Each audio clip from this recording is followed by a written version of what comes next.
I want to become the Taylor Swift of B2B. What do I mean by that? All joking aside, I want to kind of inspire and give confidence. I want to inspire what you can do today with tools like Clay, or frankly with Clay, and AI. And I want to give confidence that this is the way I look at things, not, hey, let's do something with AI, but like, okay, here's a problem.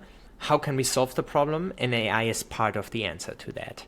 And the way I want to show this is with like when I build workflows or in a larger scale go-to-market systems for clients, it always involves good data. What I mean by that is actually rich, good data. We need to come up with better terms for that. I feel rich data is like, I don't know. What I mean by that, it's basically insights that you don't get off the shelf. That is generally bespoke to what the client needs, what insights you want to have about your market, and what insights you want to have about the buyers at these companies where you say, yes, I want to sell to them, and to get data to inform your go-to-market actions.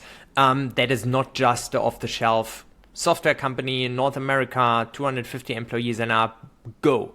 And yeah, I built these things, and I would say in an average workflow, it's between, I would say, 5 to 10 of these data points. Of course, not everything has to be super fancy. Employee size is always part of that. But there's more. And what I want to show here is something I'm still in the process of building, but I think it's an interesting example because like it shows some interesting mechanics, how to get to this data. And like what I want to show is like we want to test out messaging for an extremely technical product that is as technical as it can get. Think like NVIDIA level. Right. And so obviously my client is just starting out, so it's not NVIDIA. But who knows what's going to be in 5 years? And all joking aside, we want to test if like messaging resonates with founders who have an academic AI ML background that are currently still active at the company. And that's what I want to show. I want to show how this looks in action when you build these things. And it's also hopefully a little bit of it gives some plasticity to why people like me run around LinkedIn and say, Clay, Clay, Clay, Clay, Clay, Clay, Clay. Like I get excited about it. Don't get me wrong. I'm completely biased towards Clay. But let me put something visible to that claim. First, I think there's a few elements going into it. I think the general approach from a user perspective is, for example, when you use Perplexity, actually I should have done that, but when you use Perplexity to say, hey, look at this company and tell me if active founders have an AI ML background, maybe it even comes up with a good answer. I have to admit that I have a little bit of a default that I build these things like manually, like multiple different steps with Claygens, Clay's AI-powered web scraper. I think I have to adapt that a little bit, that I kind of start Perplexity first. My friend Brandon actually mentioned that a couple of times to me, and I think I have to put it more into action. But I think even for like just an exercise of how things can be built, it's interesting. And also when you chop things up into individual logic steps, you have a much higher likelihood of AI getting it right. You can use cheaper AI models and you can troubleshoot and maintain it easier because you can dial into the individual steps. I'm going to walk through the logic once completely, and then I'm gonna like double click and give some level of detail that's maybe not super well suited to LinkedIn. Let's see. But I just want to show like why do people like I say Clay is so amazing and you can do everything with it. 3 steps. When you think about it, what we want to know is who are the founders? Which of these founders are still active in leadership at the company, and which of these have an academic AI ML background? And these are the steps. First, one agent, Clayagent AI's Clay's AI-powered web scraper. Something was wrong there. Clay's AI-powered web scraper, which is basically a web scraper that you prompt with natural language that goes out into the world and like looks stuff up. And the clearer the task and the ask is, and the clearer the instructions are, the lower end model you can use, which makes an order of magnitude difference in the data cost for these things. So when you put in more work in building the agents, you can use lower end models. And then also you can like really dial into what you want to know. So the first one, give me all of the founders. Doesn't matter if they are dead, doesn't matter if they are alive, doesn't matter if it's IBM where the founder is, I don't know, dead for 5 decades or 7. I don't know. That's probably when they were founded. I'm not so sure. But the point is that it's really robust because it's built. Oh, that's actually an interesting point. There is, when you do it manually, a lot of robustness you can build in. I'm probably getting ahead of myself and explaining this in a very confusing way. Bear with me. But the way it's built is it accounts actively for that the founders may already be dead, or that the founders may have founded the company 3 months ago. So this thing can run on the Fortune 500, on the Russell 3000, on a manual list, and Y Combinator companies. Like for all of these different slices of the market, this thing will produce results. It's so hard to focus on what I want to show, but Clay also allows you, when you implement it well, to use really quality samples. So you are not like only looking at companies starting with A or whatever, which is maybe random enough, but like you can even use Clay to look at random samples from different lists in order to have a good crosscut, so you can account for edge cases and you can check the data on like multiple different accounts. Anyways, this is the first one. The second one takes in all of these founders and then checks if the founders are still active in leadership at the company. And only those that are still active, for those we want to know, do they have AI exposure, ML exposure, specifically academic backgrounds? I want to give a disclaimer. First, no matter how you build it, you will, best case, probably get to 99% accuracy of something like that. And even that is a little bit of an arbitrary number. I usually check about 25 accounts manually when I work on these things to verify results. And there are also mechanisms you can deploy in Clay to make data more easily verifiable. I may touch a little bit on that, but I think you can already see how much granularity you can bring to a Clay table like this, and by extension to a GTM. And this, what you see here, should be founders that are still active at the company and that have an AI ML background. So let's look into some of the details. I probably will show only one Clayagent in detail and one of the formulas I'm using, and you can extrapolate that to the other columns too. So this is how a Clayagent like this looks like. Find all the founders of the specified company regardless of company age, size, or current status. Search extensively through multiple sources and time periods to ensure complete founder identification. Then I already because getting a cheap model output in exactly the way you want is kind of the holy grail, at least for me in prompting. So I kind of tell it to the prompt twice, once right in the beginning and then also at the end.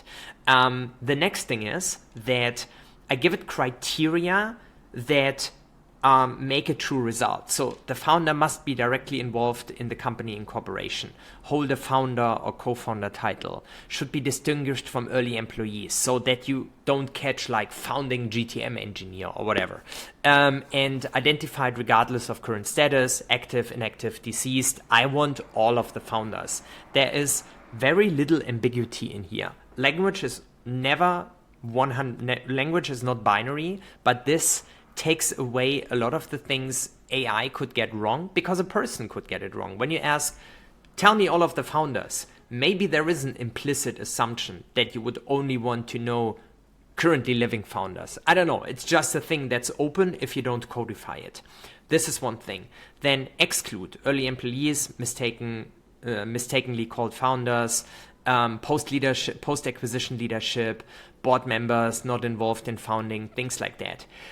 Then conduct extensive historical research through primary company sources like the official company history, incorporation documents, about blah, blah, blah, blah, blah, all these things. And also like external verification. This is where I would say when I build something where super high accuracy is absolutely crucial, I have some verification logic in the prompt, but usually I have separate data logic that kind of either tries to get to a result in a completely different way, and then we see if the results match, or maybe I build a verification logic that is like, hey, look at this result and tell me if it's true, something like that. There are always many different ways to implement this, and it kind of depends on, like, if it's something we are just experimenting with, I won't spend 5 hours on it. If it's something where the client knows from past, for example, closed won deals, if this insight is true, then it's extremely valuable for us to go after the client. And you don't want that to be wrong. So you would put in more effort to get this right. But here I use meta prompting. So I have my own Claude project that I have given a lot of the prompts that have worked well for me, and I'm giving it a lot of context how I want future prompts to look like. And then I just say, hey, I want to do this, write a prompt for me, and it kind of prompts in my style. So I think it's a good example of AI amplifying what I do versus just using AI and not being really sure what it does. Something that's extremely valuable is using structured outputs, meaning I tell it, I spent an extraordinary amount of time defining how the output should look like, because that's kind of the thing that's hardest to do with cheap models. Oh, I think I said that above. And then Clay allows for these structured outputs. In this case, I just want one field, founders, and it should be a text field. And this is what we get. These are the names of the founders, exactly how I want them. Probably I could have left out the curly braces, but doesn't matter. It looks cool, right? Then, and this is beautiful because I have this as a structured JSON output, or just as a structured output. I can use it, and I'm not going to go through the whole prompt, but it's just now determine if the founder is an active founder or not. It uses the results from the first Clayagent as an input. And that is one of the unlocks to get really clean data, because you're not leaving so many things to one agent. You create one agent that produces a result, and that result feeds into another agent. It's more deterministic, it's easier to maintain, and it's easier to produce high quality data. Actually, in this case, I used Clayagent Neon, which is the lower end of the Clay proprietary models. And this is kind of a thing where I have to admit that it's a little bit gut feeling and a little bit of muscle memory. I've built hundreds of these, and at one point you develop a feeling for this task, this model is going to produce better results at scale. I usually default to GPT-4o Mini, but in certain cases, Neon or even the more expensive models are just the right choice. Because in the end, data cost is important, but high quality results are more important. So here, the output is supposed to be, this is actually interesting because I want founder name, active or inactive, and company name. And I'm going to show why this is so important. Let's look here. This is how the result looks like. Jake Heller, active at case text, or inactive. Let's look at another founder where they may be inactive. Okay, that is not so interesting. Okay, so here we have other founders. So Krish Rami Nini from Fireflies AI, cool product. So anyways, the point is the way, and this is what I find so fascinating about Clay, that you think it and you can do it. And honestly, for somebody who does programming or data science, whatever, they can do this for all eternity. But I'm a no-coder. I can build these things without writing a line of code because I think about logically, but I don't have to know the syntax, which is a major unlock. And, you know, that is not a Clay unlock. That is how Clay implemented it. That's, of course, AI and the wonderful things that LLMs can do for us. But nevertheless, it's so well implemented that it allows me to do these things. And the way these things then look like, and formulas are extremely powerful in Clay. And if you made it to 15 minutes watching somebody talking about formulas in Clay, I don't know if to say sorry or thank you or congratulations. Definitely you made it 15 minutes into this video. Let me know if you did. I'll send candy. So the way this formula is implemented is get founder one, which is like one field of the previous output, and then output the string. Actually, that should be value, but like output the string before the first comma if the string between the first and the second comma is exactly active. That will be translated into JavaScript, and that in the end produces these super nice mapped out results that are very clean to use going forward. And this I do for founder 1 until founder 5 at one space after each comma. That just makes it more neat. I think I'm probably usually over engineering these things. But anyways, and that leads to this beautiful combination of agents going out into the world and doing a very specific task, and then using formulas in order to like extract the insights you wanted to get from that, and in a very clean way using that as fresh, high quality data for follow-on steps that are taken. Because what we are seeing here is we identified all of the founders, we identified then in a second step active founders, and the last thing we are doing here is look at if those founders have AI ML experience. And the interesting thing is, if you know all of these founders and you know their life, in these, 15 names you see here, is somebody you could discuss, is that really an AI ML background? Totally, 100% first.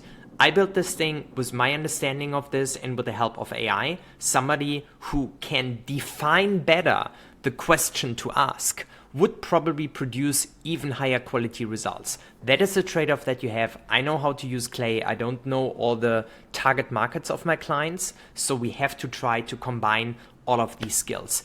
Anyways, let's look at why does this thing say active founder with AI background. This is Charles Cantor and Laurent Cifre. What do we see here? This is exactly how I wanted the output to be. Charles Cantor, AI, yes. This is why it's being put into the column of AI background founder. Research fellow in deep learning at Stanford. I think that's a pretty clear yes. And if you work with AI, this is something that's not an hallucination. That is very unlikely that this guy doesn't have publications in deep learning.